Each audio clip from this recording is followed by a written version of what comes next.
You should really look in a mirror before sitting down at a dinner table. My mother's voice sliced through the laughter in the room. I've never seen someone wear a military dress uniform and still look that pathetic. A woman froze with her fork halfway to her mouth. A man standing near the bar turned his head. But my mother wasn't finished. Her eyes drifted to the burn scars visible above the collar of my dress blues. Then she smiled. That smile. The one I'd been seeing for nearly 30 years. You know what's funny? She looked around the table, making sure everyone was listening. You've always loved playing the victim. A few awkward laughs slipped out, not because anyone thought it was funny, because nobody knew what else to do. My mother raised her wine glass. Look at your sister. She nodded toward her. Small, polite, knows how to act.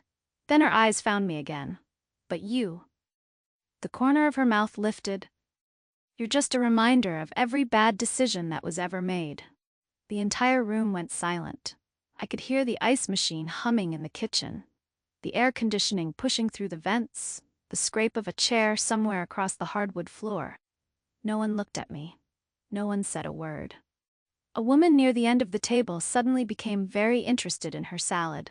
A man quietly set down his wine glass. So gently it barely made a sound, but he didn't take another sip.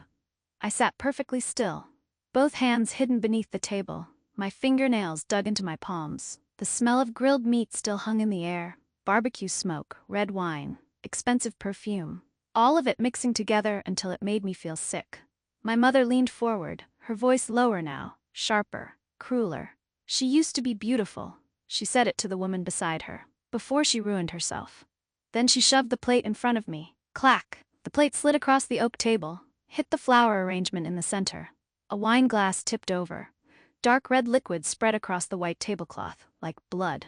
This time, nobody laughed, nobody moved. Nearly 50 people sat there, and every single one of them knew exactly what they had just witnessed. Cruelty. Pure and unapologetic. I bit down hard on the inside of my cheek. The taste of blood filled my mouth. That was how I kept myself quiet. Because if I opened my mouth in that moment, I didn't know whether I would start crying or say something I could never take back. And I had spent far too many years learning how to control myself. I wasn't going to lose that because of her. Not tonight. Not ever again. My mother leaned back in her chair, completely satisfied, like she had just finished a performance she'd given 100 times before. She thought she'd won, just like she always had. When I was 15, when I earned my scholarship, the day I graduated basic training, every time I tried to prove that I mattered, she thought this would be no different. She was wrong. The dining room door suddenly flew open. Bang! The sound echoed through the entire house. Every head turned at once. One guest jumped and dropped her napkin. Another started to stand before awkwardly sinking back into his chair. No one knew what was happening, but everyone felt it. Something had changed. Master Sergeant Harper walked in. No uniform, no medals, just a simple charcoal gray suit. But some people don't need a uniform to tell you who they are. Harper was one of those people. She walked straight toward the table. Didn't greet anyone, didn't look at anyone, didn't seem to notice the eyes following her across the room. Then she stopped beside me. My mother let out a dry laugh. This is a family matter. Harper turned to look at her. Her expression was so calm it was unsettling. No. Her voice was steady. A family matter is when people love each other. She paused. This is something else. The room fell completely silent. Harper looked at the scars along my neck, then back at my mother. You call this body pathetic? No one answered. You call this body a failure? I saw the woman near the window raise a hand to her mouth. The color drained from her face. Harper took a slow breath. Then she looked around the room, making sure every single person was listening. The scars you're mocking? Her voice cut through the silence. She got those pulling 3 civilians out of a burning vehicle after an IED strike. Nobody moved. Nobody even blinked. One of those civilians survived because she went back into the flames a second time. Harper's eyes never left my mother's face. Against orders. A long pause settled over the room. She knew exactly what it might cost her. Another pause. And she went anyway. The silence felt heavier now. Not uncomfortable. Reckoning.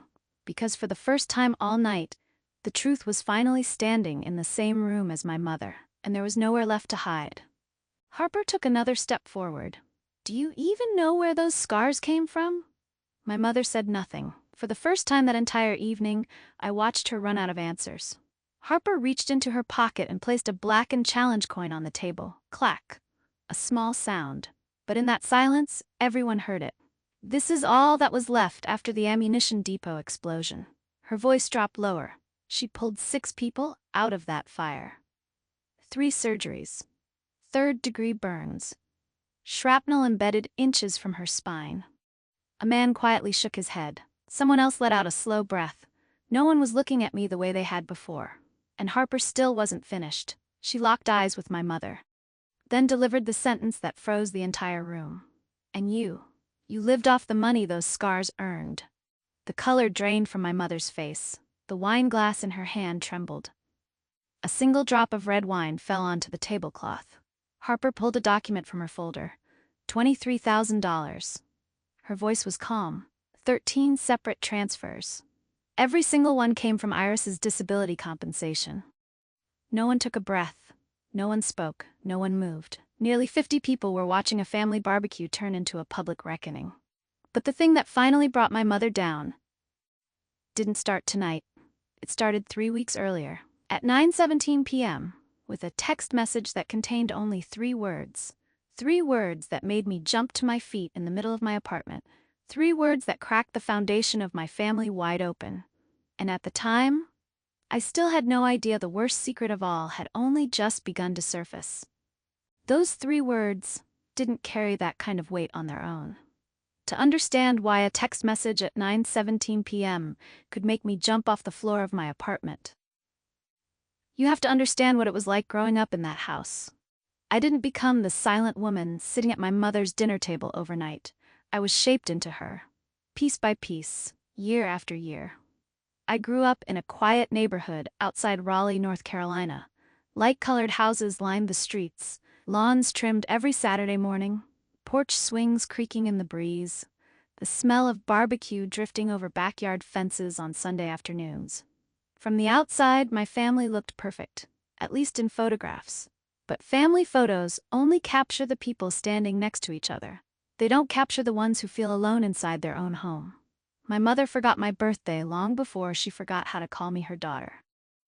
I was 15. I woke up early that morning. Every time I heard a car pass the driveway, I sat up in bed. Maybe Mom was picking up a cake. Maybe she was only pretending to forget.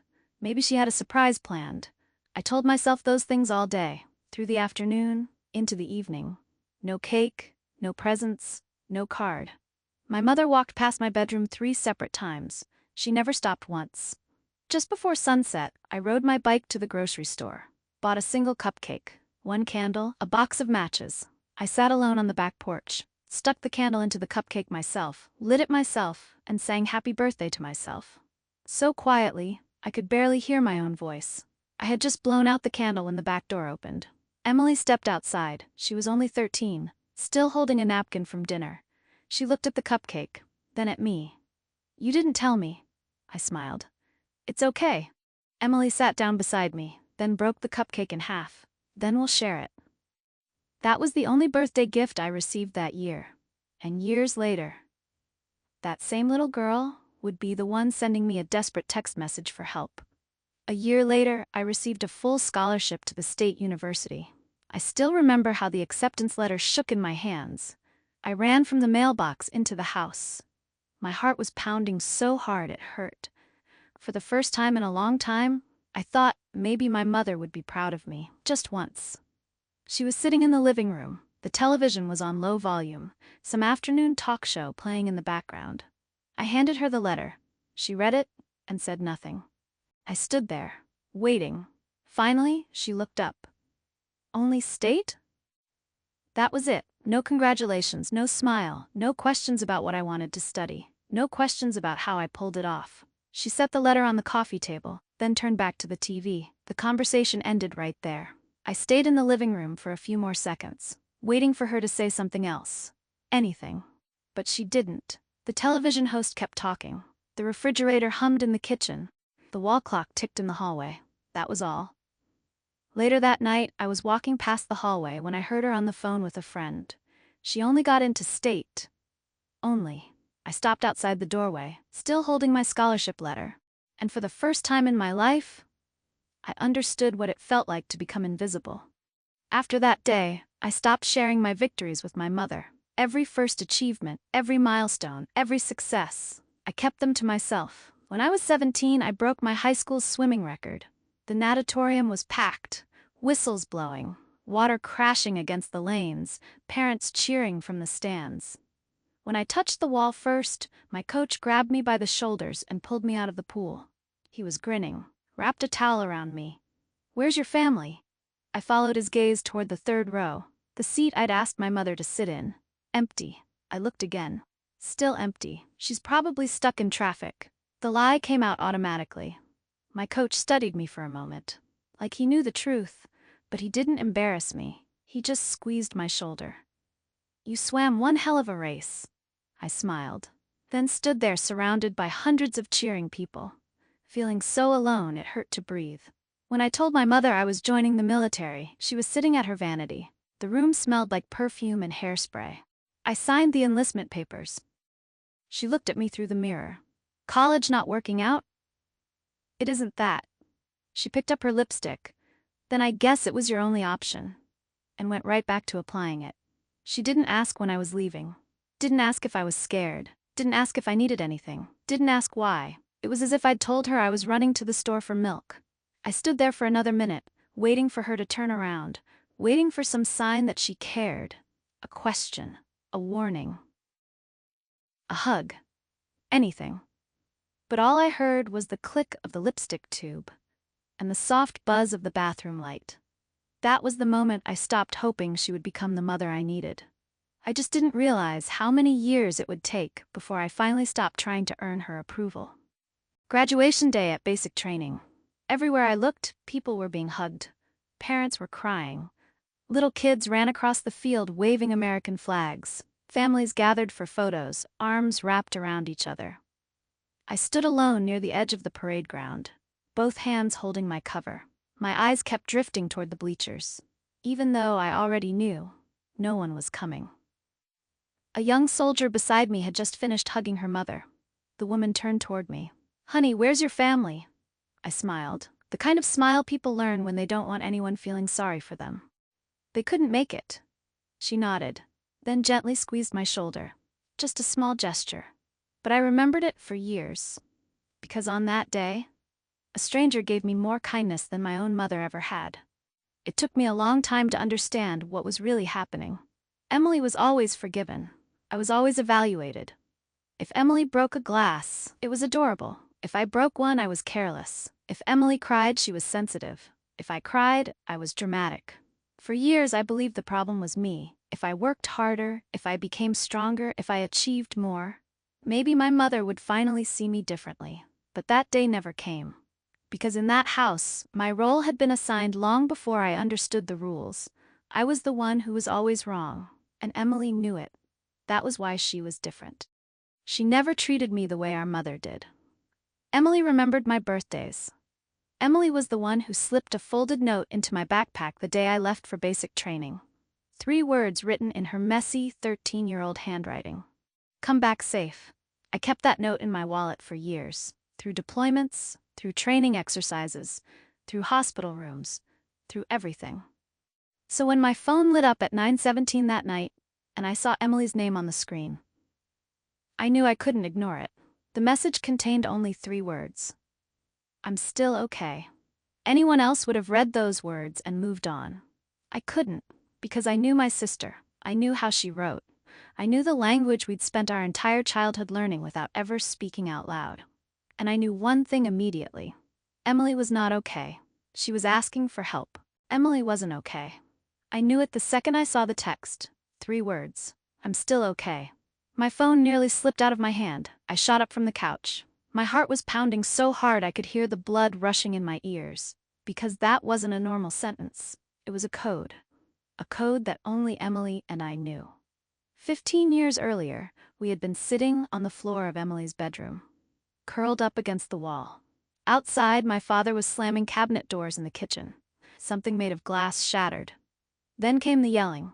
Emily was only 13. She had her knees pulled to her chest, shaking so hard her teeth were chattering. I wrapped an arm around her, then whispered, "If everything's okay, text me that you're okay." Emily nodded. "If someone else is reading your messages, if you can't tell me the truth, if you need me, text me that you're still okay." She repeated the words back to me, one at a time, like she was memorizing something important, maybe because she knew it was.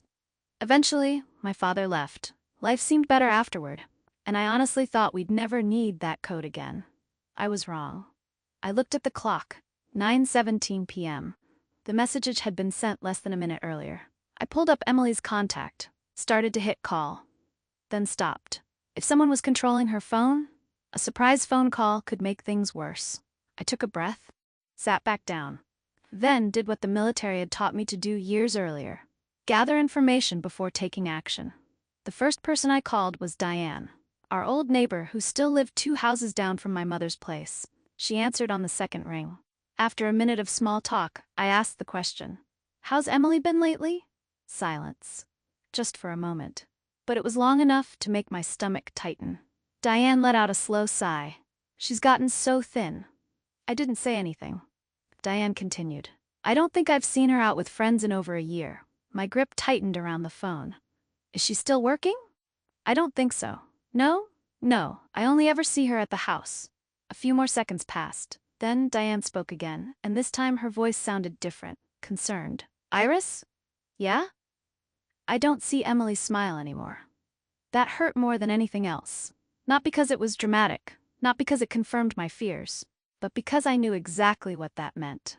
Emily used to smile at everything. Bad jokes, dog videos, burnt pancakes, rainstorms. She was the kind of person who laughed before she finished telling a story. The kind of person who made other people feel lighter just by being around her. If someone like Emily had stopped smiling, something was very wrong. And deep down, I already knew where I needed to go next. Because Emily had always been the one who laughed the most. Even during the worst years, she could always find a reason to smile. After I hung up with Diane, I sat staring out the apartment window. The sky was completely dark now. Streetlights reflected off the rows of parked cars below. And I found myself thinking about the last time Emily came to visit me. About 8 months earlier. We'd sat on my balcony drinking coffee, talking about nothing important, just ordinary things. But looking back, there were details I hadn't noticed at the time. Every time her phone buzzed, she looked at it immediately. Every single time. Whenever I asked about her personal life, she changed the subject. And whenever Mom called, Emily always got up and walked somewhere else to answer. Back then, I thought it was just a habit. Now I wasn't so sure. I decided to try something. I sent my mother a text. "Tomorrow, I'm stopping by to pick up an old jacket." That was it. No mention of Emily, no questions, nothing suspicious. 15 seconds later, a reply appeared. "We're still okay." I stared at the screen, then read it again. Not, "I'm okay." Not, "Emily's okay." We're okay.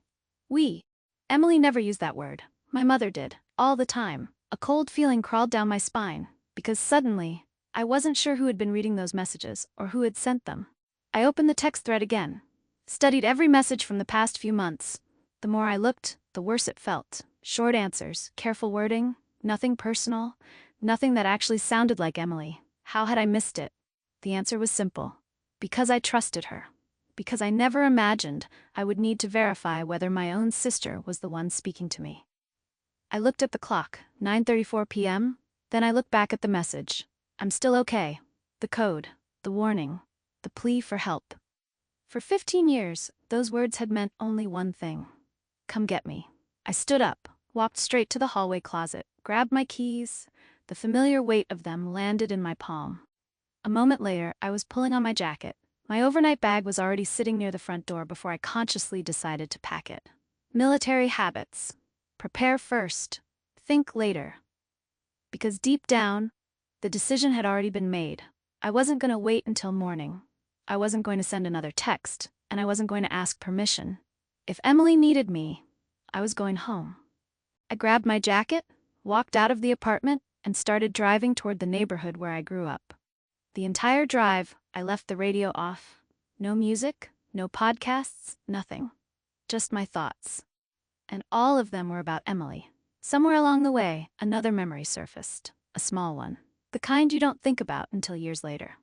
A few years earlier, I'd stopped by the house without warning. Emily was standing by the mailbox, still wearing pajamas. Her hair pulled back in a rushed ponytail. When she saw me, she jumped, like she'd just been caught doing something wrong. At the time, I laughed. "Relax, I'm your sister, not the police." Emily laughed too, but the smile disappeared almost immediately. Back then, I thought she was embarrassed. Now, I wasn't so sure. Now I wondered if she had been afraid. By the time I reached the neighborhood, the lights were still on inside my mother's house. Her car sat in the driveway. Everything looked perfectly normal, like thousands of other homes across America. A roof, a family, a quiet street. But sometimes the worst things hide behind the most ordinary-looking doors. I parked half a block away, turned off the engine, and sat alone in the darkness. For the first time since receiving that text message, I allowed myself to ask the question that truly terrified me. If Emily was really asking for help, how long had this been going on? And more importantly, what else was my mother hiding? Before I continue, if you're still listening this far into the story, leave in the comments. Just a single period. I read the comments after every video. And sometimes when I see those little dots, I know there are people still walking through this story with me all the way to the end. Because from this point forward, what I discovered was far worse than anything I had imagined. What else was my mother hiding? That question stayed with me all night. I sat in my car half a block from her house. The engine was off. The living room lights were still on. My mother's car sat in the driveway. The American flag on the front porch swayed gently in the night breeze. The hydrangea bushes were trimmed perfectly, just like always. If you drove past that house, you'd think it belonged to a retired woman enjoying a quiet life. I used to think that too. Around 10 that night, a figure moved past the front window. It took me a second to realize it was Emily. She looked so much thinner. The oversized sweatshirt hung off her frame like it belonged to someone else. She walked past the window, stopped, looked outside, then immediately pulled the curtain shut. So fast it almost looked panicked. I sat up straighter in my seat. Emily used to throw open every window in the house every morning. She loved sunlight, loved fresh air, loved feeling connected to the world outside. Now she looked like someone afraid of being seen. The next morning I called Diane again. This time she told me more. "I don't see her driving anymore." "Since when?" I asked. Diane thought for a moment. "At least 2 years." 2 years. I stared out the window of my apartment and said nothing.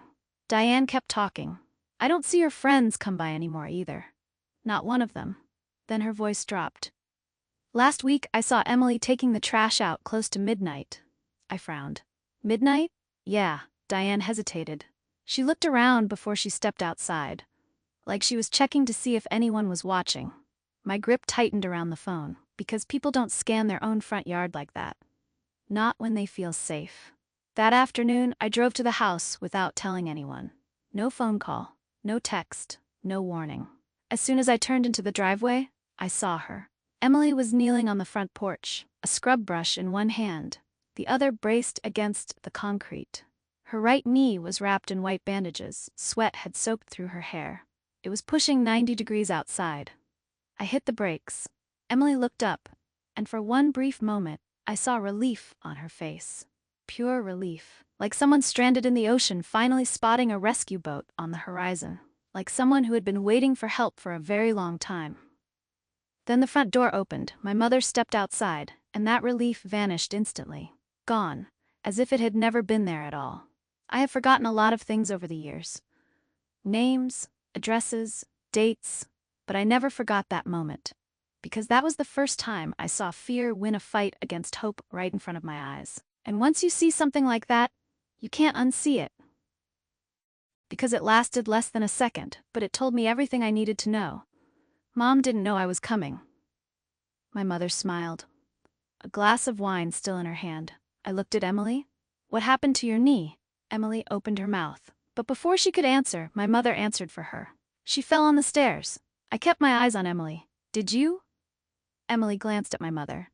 Just one quick glance, fast enough that most people would have missed it. Then she nodded. Yeah. My stomach tightened. I didn't actually care what happened to her knee. I cared that a 30-year-old woman had to look at her mother before answering a simple question. Dinner that night bothered me more than anything else. Every time I asked Emily something, my mother answered first. Are you still working at the library? I'm helping her take some time off. Do you still see Sarah? Sarah moved away a long time ago. What are you doing this weekend? She's staying home. 3 times, 4 times, 5 times. By the end of dinner, I realized I hadn't heard Emily speak more than 10 sentences the entire evening. That night, I opened my laptop, grabbed a notebook, and started making a list. No emotions, no assumptions, just facts. Emily no longer drives. Emily no longer sees friends. Emily no longer has a job. Emily looks at mom before answering questions. Emily takes the trash out at midnight. I stared at that list for a long time. It felt like watching the lights go out one by one inside a house. First the car, then the friends, then the job, then the confidence, then the laughter. And I didn't know what would disappear next. Around 2 in the morning, my phone vibrated. Emily. My heart immediately started pounding. The text contained only 3 words. Mom's asleep now.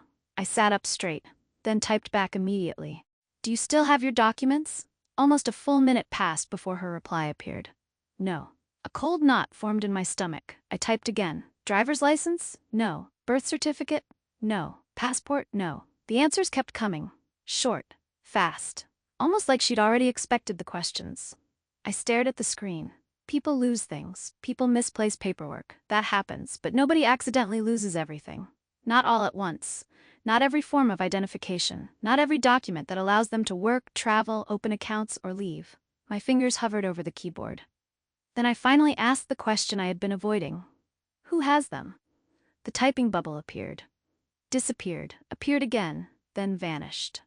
Nearly 2 full minutes passed. Finally, a new message arrived. Just 2 words. Mom does. I felt every muscle in my body go tense. Because this wasn't about a difficult family anymore. This wasn't about an overbearing parent, and it definitely wasn't about a daughter who simply chose to stay home. For the first time, I started to realize Emily wasn't trapped by circumstances. She was trapped by someone, and that someone was sleeping down the hall from her. Bank cards? No, I swallowed hard. Birth certificate? This time the reply took longer, much longer. Finally, no. I stared at the screen, then typed another question. Passport? The typing bubble appeared, disappeared, then appeared again. Finally, her answer came through. No. I sat there frozen. Emily was 30 years old. No driver's license, no personal bank account, no birth certificate, no passport, not a single document proving she existed as an independent adult. I stared at my phone for a long time, because in that moment, I understood something. This wasn't a warning sign anymore. This was a crisis. I set the phone down, looked out the window. The sky was beginning to brighten. Early morning sunlight spread across the parking lot below. And for the first time, a different question entered my mind. Emily didn't have a job. She didn't have her own money. My mother had been retired for years, yet the mortgage was always paid. The vacations kept happening. New designer handbags kept appearing. Every bill seemed to get covered without a problem. So where was the money coming from? At the time, I didn't know, but something deep in my gut told me the answer mattered. A lot. Because money leaves tracks. People lie, people manipulate, people hide things. But money almost always tells the truth. I looked back at my conversation with Emily, then at the notebook sitting beside my laptop. The list was getting longer. No job, no friends, no transportation, no documents, no independence, no control. I wrote one more line at the bottom of the page. Follow the money. Then I circled it once, twice, 3 times. Because I had a feeling that question would lead me to the biggest secret in this entire story. And it would also lead me to the truth that brought my mother's carefully constructed world crashing down only a few weeks later. The biggest secret in the entire story. I couldn't stop thinking about that. The next morning, I opened my banking app. At first, I only meant to check a few recent transactions, nothing more. But then I kept scrolling. 1 month, 3 months, 6 months, a year, 2 years. The numbers started stacking up on the screen. $3,600, $3,600, $4,100, $3,600, $5,000, One transfer after another, like old footprints leading backward through time. I grabbed a calculator, added everything together, then did it again. I honestly thought I'd made a mistake. The total was big enough to make me sit down. Not because it was some unimaginable amount of money, but because I knew exactly where every dollar had come from. I remembered the hospital room at Walter Reed. The smell of disinfectant, the constant beeping of heart monitors, the pain that never let me sleep for more than 2 hours at a time. I remembered the first day a doctor finally allowed me to stand after surgery. 3 steps. That's all. 3 steps. And it took me nearly 10 minutes to take them. I remembered months of physical therapy, days when I clenched my jaw so hard my mouth tasted like blood, the falls, the setbacks, the humiliations, the moments I forced myself to start over again, and now I was staring at money that existed because of all of it. Money I had always believed was helping my family survive. That afternoon, Harper stopped by my apartment. She arrived carrying 2 coffees, just like she always did, never asking if I wanted one, just setting it on the table. I handed her my phone. Harper studied the transactions for several minutes, without saying a word. Then she looked up. "So you finally started looking at them?" I let out a humorless laugh. "I should have done this years ago." Harper leaned back in her chair. "I've thought that about 10 times a year." For the first time in days, I laughed. A short laugh, a tired one, but real.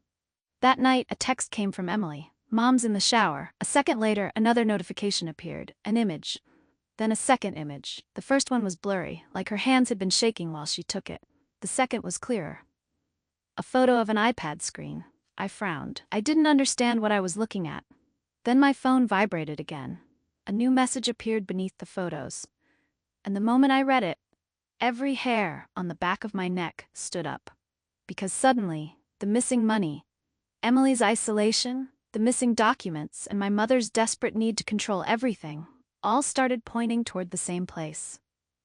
And for the first time, I realized this wasn't just about what my mother had taken from Emily. It was about what she had been hiding from both of us. Mom uses this every day. I sat up straighter. Emily had never been the type to take risks. Never. If she was secretly sending me photos of her mother's financial records, that meant she was scared, and it meant she had started asking questions too. 2 minutes passed. No new messages. I stared at the screen, waiting, my heart beating faster with every second. Then another photo appeared. This time it was a bank account. I zoomed in. A list of transactions filled the screen, and immediately I recognized the numbers. $3,600, $3,600, $3,600. The disability payments, the same money I'd been sending home for years. Every dollar was right there, not gone, not spent paying bills, not helping Emily, not fixing the house. The money was still there, or at least it had been. Then I scrolled lower, and my stomach dropped. My phone buzzed again. A text from Emily. "Mom's out of the shower."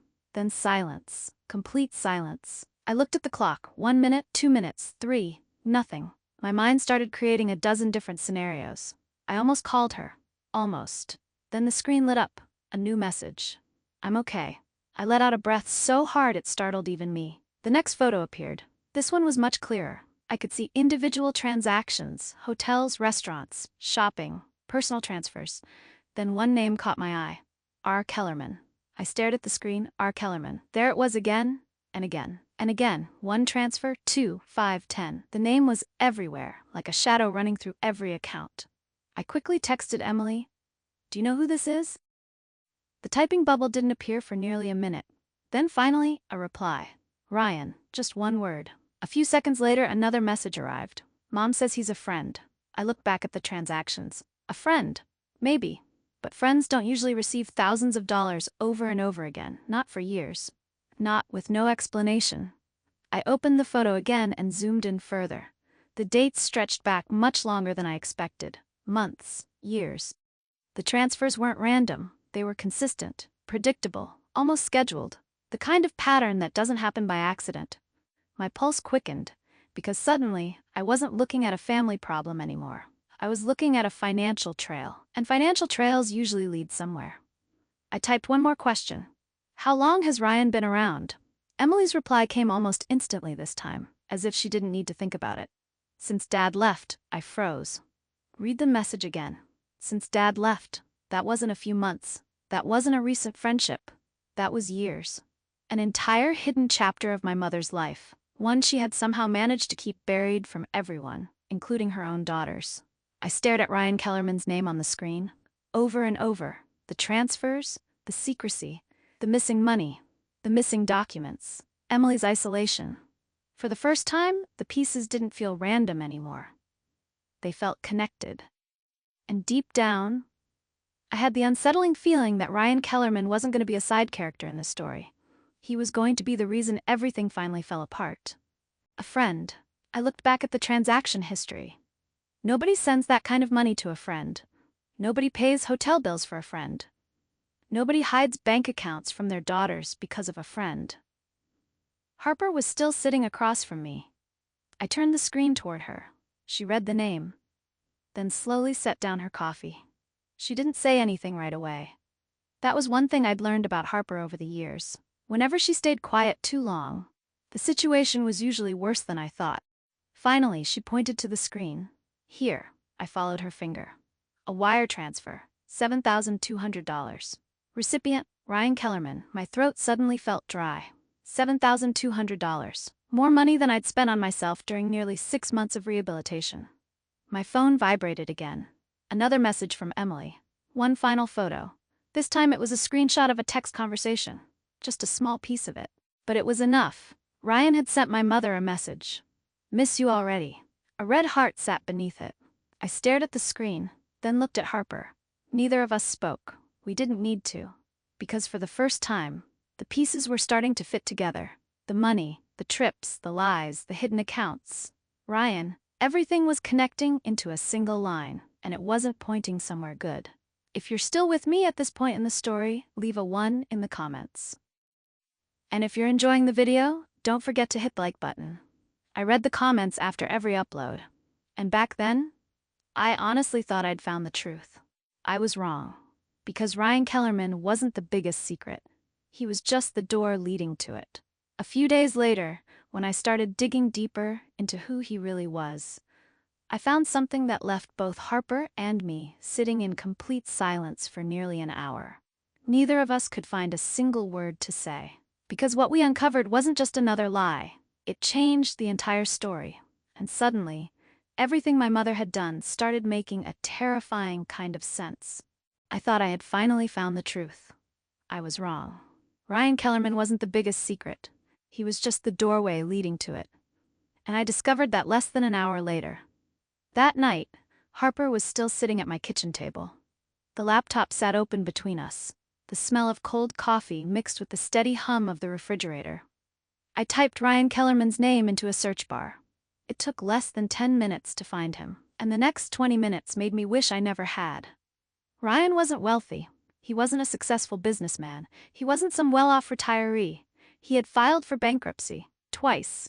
There were court records, tax liens, overdue loans, a trail of financial problems stretching back years.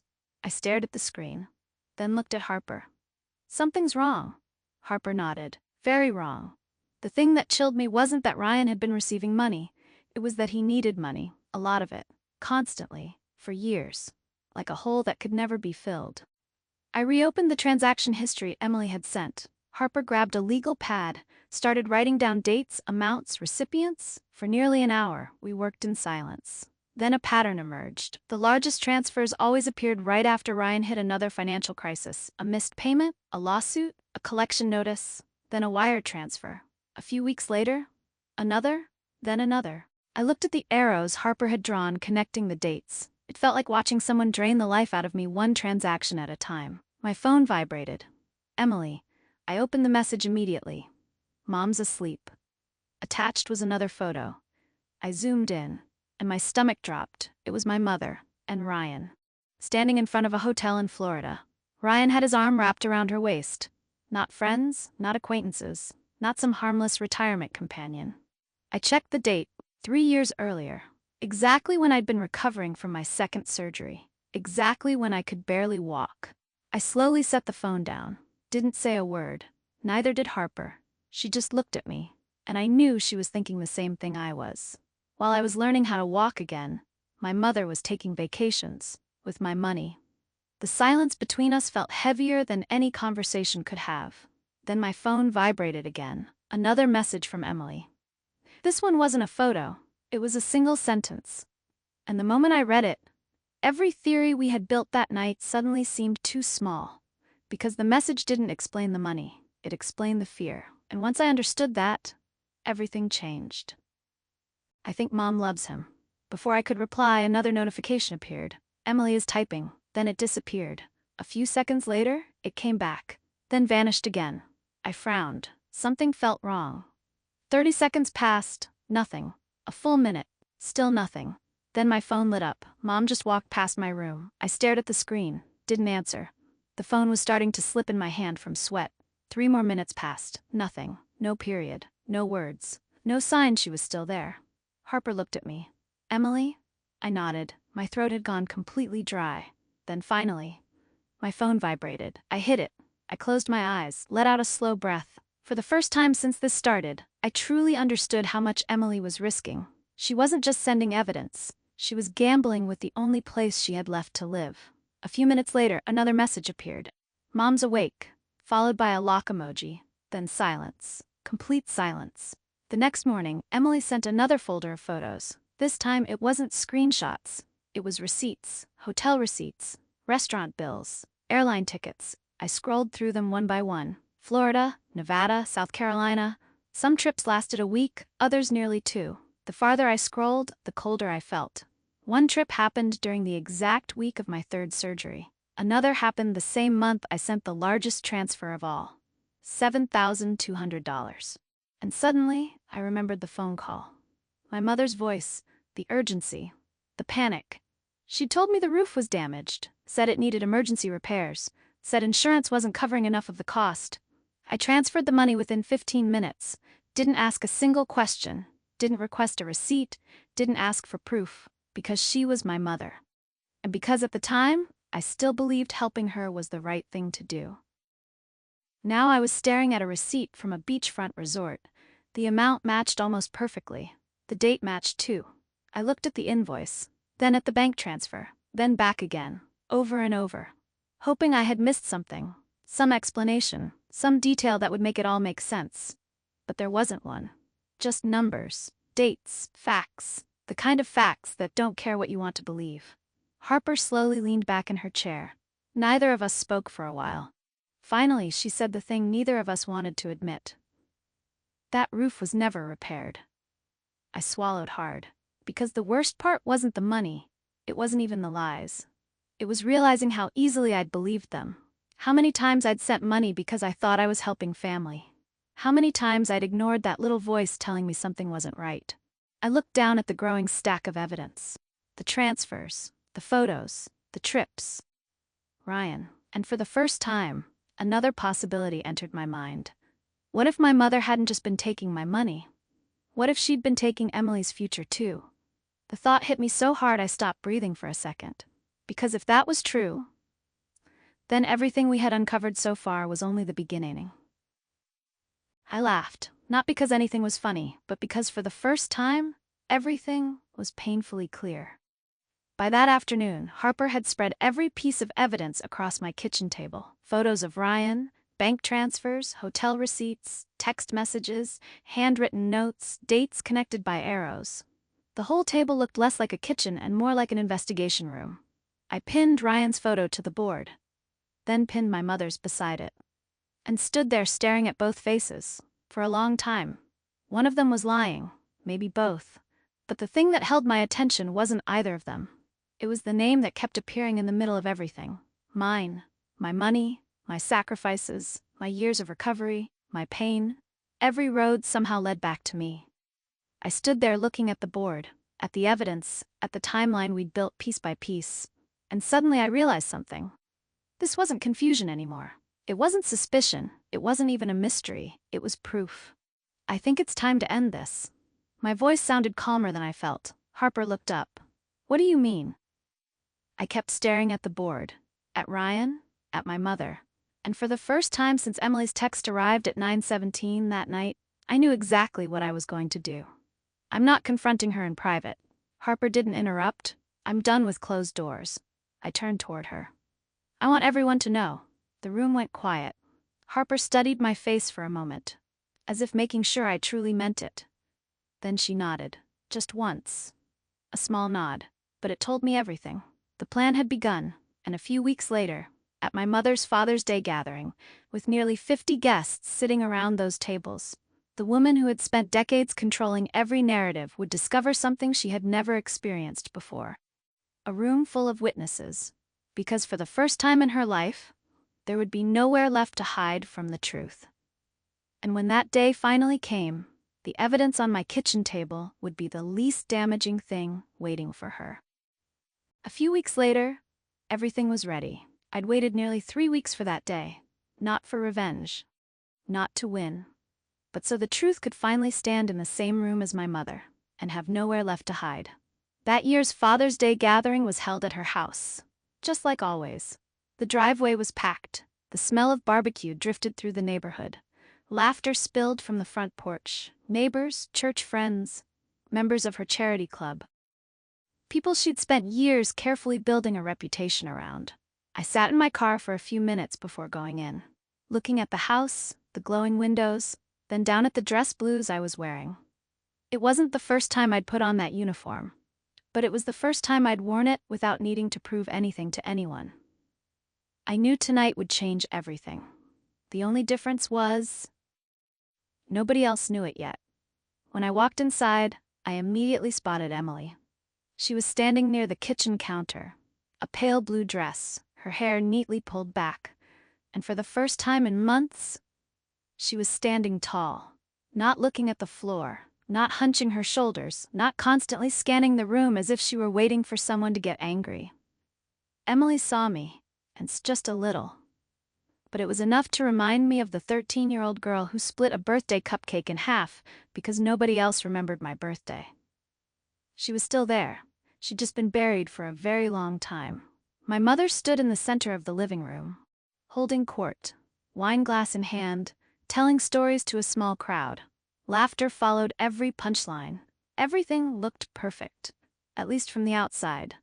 That had always been her greatest talent, making everything look perfect. About 30 minutes later, everyone started taking their seats for dinner. Chairs scraped across hardwood floors. Glasses clinked together. The ice machine hummed behind the bar. I sat directly across from my mother. Emily sat 2 seats away from me. Harper hadn't arrived yet. Exactly as planned. A man near the end of the table glanced at my uniform. He smiled politely. "So where did you serve?" I hadn't even opened my mouth yet. My mother laughed. That familiar laugh. The one that always made something cold settle in my chest. "Oh, don't let all those medals fool you." A few people chuckled politely. The kind of laugh people give when they aren't sure if they're supposed to. I saw Emily immediately lift her head. The room shifted, just slightly, like the first crack appearing in a dam before anyone realizes it's about to break. My mother took a sip of wine, then smiled, and I knew exactly what was coming, because she had spent my entire life turning my accomplishments into punchlines. The only thing she didn't know was that tonight, for the first time, she wasn't controlling the story anymore. I looked across the table at my mother. She took another sip of wine, then pointed casually in my direction. Iris has always loved being the center of attention. The laughter around the table softened. Just a little. A woman slowly lowered her wine glass. A man turned to look at me. But my mother kept going, just like she always did. When she was younger, she was convinced she was special. She laughed. Apparently she still is. Nobody laughed this time. I noticed that. People were starting to glance at one another. The discomfort was spreading around the table, quietly, but unmistakably.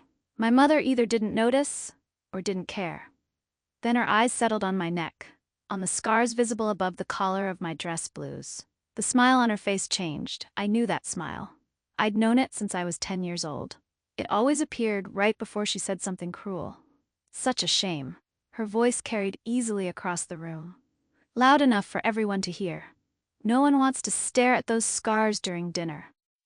The air seemed to freeze. A woman stopped with her fork halfway to her mouth. Someone else suddenly became very interested in their plate. 2 seats away, Emily gripped her napkin so tightly her knuckles turned white.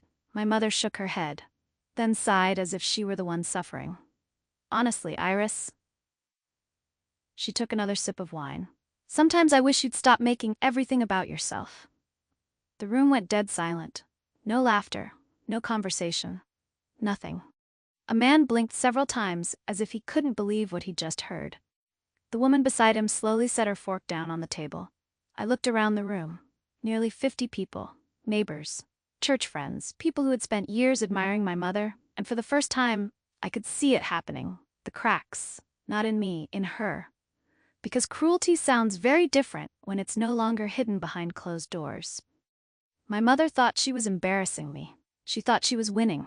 She thought everyone in that room was seeing what she'd spent 30 years trying to convince them was true. But when I looked around the table, what I saw wasn't agreement. It was shock, disbelief, and something else. Something my mother hadn't noticed yet. People were beginning to question her. Then, from somewhere behind me, a door opened and the sound echoed through the house. Every head turned, including my mother's. Right on cue. Harper had arrived. For the first time, I saw other people seeing what I had lived with for years. My mother leaned forward in her chair. She always plays the victim. That's when Emily stood up. The chair scraped violently across the hardwood floor. The sound cut through the room like a blade. Everyone turned. I looked at my sister, and for the first time in my life, I saw her do it. Stand up to our mother. Enough. Her voice trembled, but it was clear. You need to stop. The room went completely silent. My mother stared at her, as if she couldn't believe what she'd heard. What did you just say? Emily swallowed. I could see the fear in her eyes, see it in the way her hands shook. But this time, she didn't sit back down. You need to stop, she said it again, slower, stronger, more certain. My throat tightened, not because of the words, but because I knew what it had cost her to say them. My mother shot to her feet, her wine glass struck the table. I've done everything for you. Her voice rose. You know that. Emily didn't answer. She simply stood there. For the first time in her life, she wasn't backing away. And then it happened. The dining room door swung open. Bang. The sound echoed through the entire house. Every head turned. A few people visibly jumped. The whispers died instantly. Harper walked in. Dark charcoal suit, a thick file tucked beneath one arm. No one in that room knew who she was. But somehow, everyone felt the shift, like the air itself had become heavier. Harper walked straight to the table. She didn't greet anyone, didn't look around the room, didn't acknowledge the crowd. She stopped beside me, then placed the file on the table. Clack. The sound wasn't loud, but it silenced the room all the same. I looked at my mother. And for the first time that night, I saw her confidence waver, just a little. Harper opened the file, removed the first page, then looked directly at my mother. We need to talk about the money. Nobody moved. Nobody spoke. The hum of the air conditioner became the only sound left in the room. Across the table, my mother's fingers tightened around her wine glass. Emily slowly sat back down, but she didn't look afraid anymore. Not the way she had before. Because sometimes courage isn't the absence of fear. Sometimes courage is simply realizing you're no longer standing alone. Harper placed the first document in the center of the table. Then another, and another. Bank transfers, account records, wire receipts. The paper trail stretched across the tablecloth like a road leading straight to the truth. Around us, people began leaning forward, trying to read, trying to understand, trying to figure out why a Father's Day dinner suddenly looked like the opening scene of a courtroom trial. And I knew. The moment my mother had spent years avoiding, the moment she'd convinced herself would never come, had finally arrived. Because the truth was no longer hidden inside bank accounts, or text messages, or locked drawers. Tonight, it was sitting right there on the dinner table, in front of 50 witnesses. And there was nowhere left for her to run. We need to talk about the money. Harper's voice wasn't loud. It didn't need to be. Every person in that room heard her. The air conditioner continued humming. Ice clinked against a glass somewhere near the end of the table. Then even those sounds seemed to fade. Nearly 50 people sat around the dining room. No one touched their food. No one laughed. My mother stood frozen. The wine glass was still in her hand. But for the first time in years, I saw her lose control. Harper pulled out the first document. Starting 5 years ago. She looked down at the records. Every month, Iris Whitfield transferred money home. She lifted the page. $3,600. Another page. $3,600. Another. $4,100. The numbers echoed through the room, one after another. No interruptions, no objections. A woman at the far end of the table slowly covered her mouth. A man quietly set down his wine glass.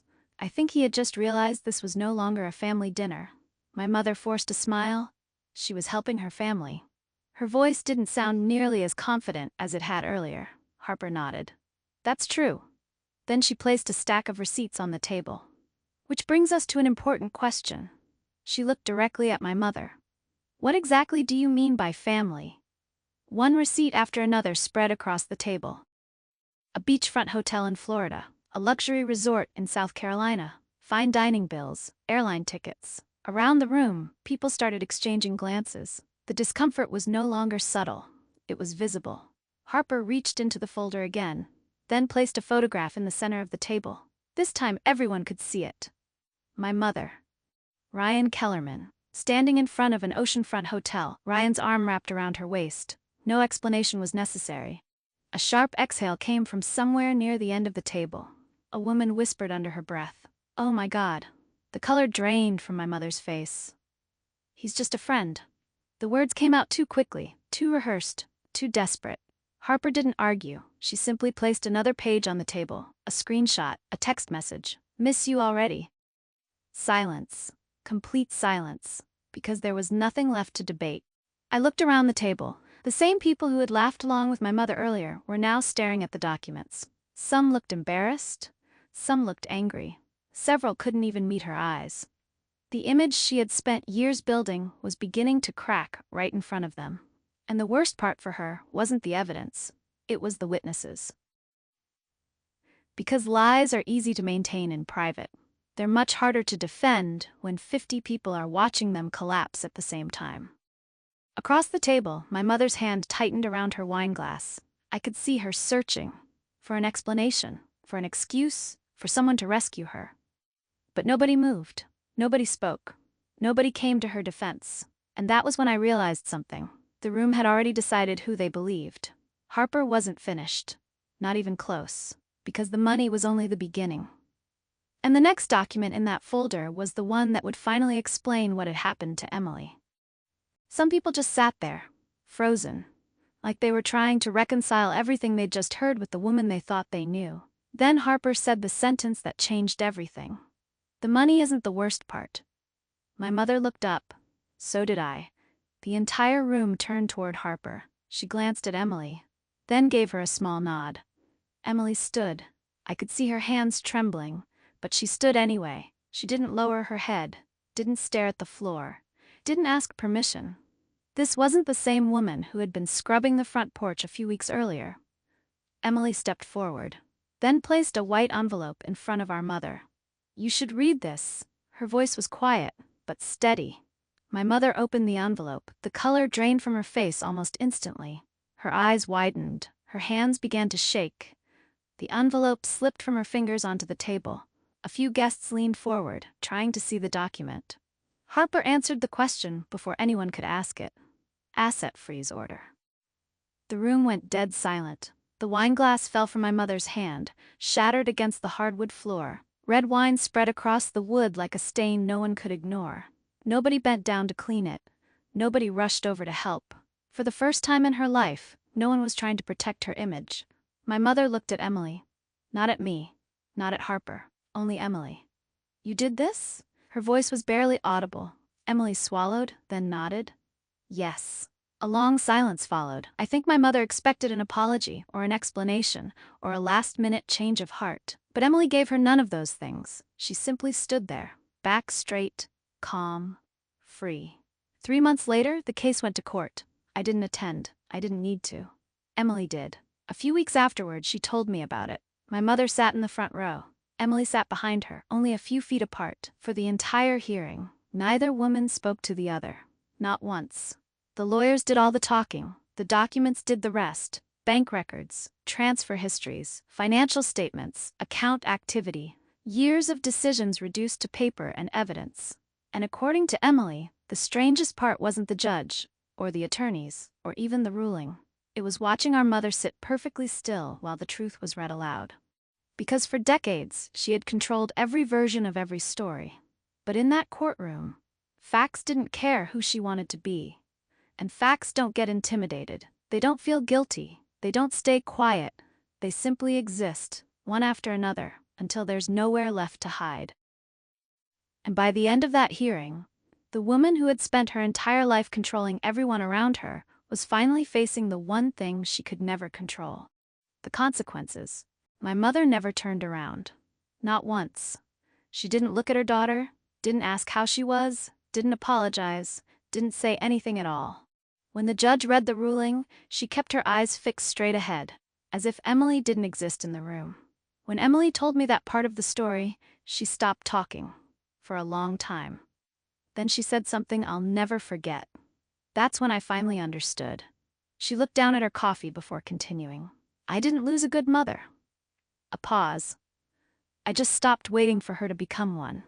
I didn't know what to say, because sometimes the most painful truth is also the one that sets you free. About 6 weeks after the hearing, I helped Emily move into a new apartment, 5th floor, overlooking a small city park.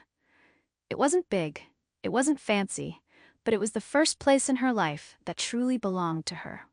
Emily stood in the middle of the empty living room, keys in her hand, looking around. Then she laughed. Just a little, but it was the first genuine laugh I'd heard from her in years. A few months later, I was making coffee when my phone rang. Emily, I answered. Before I could even say hello, she groaned dramatically. I ruined another pot of soup.